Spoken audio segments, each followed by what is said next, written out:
A reading from the Holy Gospel according to John, chapter 20, verses 1 to 2, and 11 to 18. The passage is taken from the Message version of the Bible. Early in the morning, on the first day of the week, while it was still dark, Mary Magdalene came to the tomb and saw the stone was moved away from the entrance. She ran at once to Simon Peter and the other disciples, the one Jesus loved, gasping for breath. They took the Master from the tomb. "We don't know where they have put him."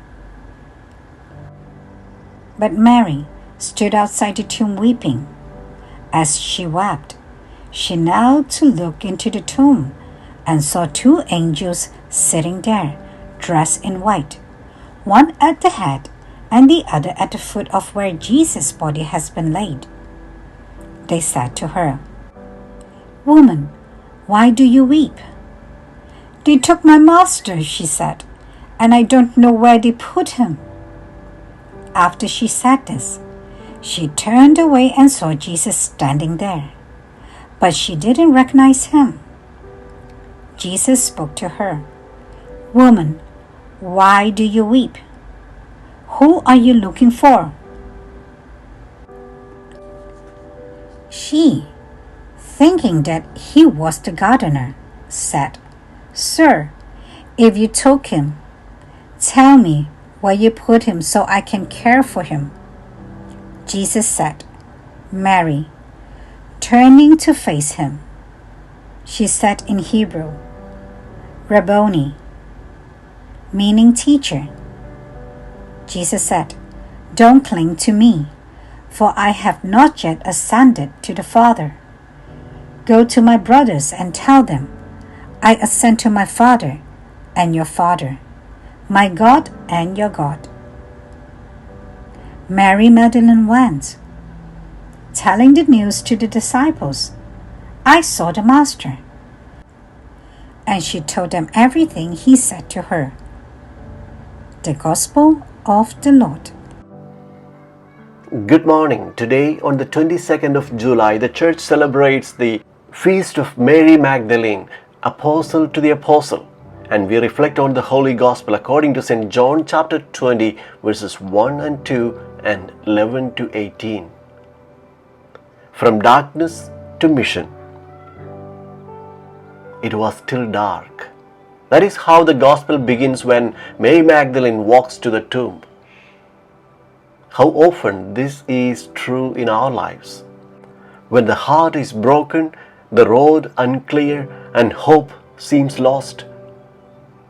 But like Mary, we are called to walk even in the dark, to keep seeking Jesus, even when everything seems hidden or shattered. Mary's journey does not end in darkness. She turns back filled with a new fire. Her sorrow turns into mission. Her tears become a testimony.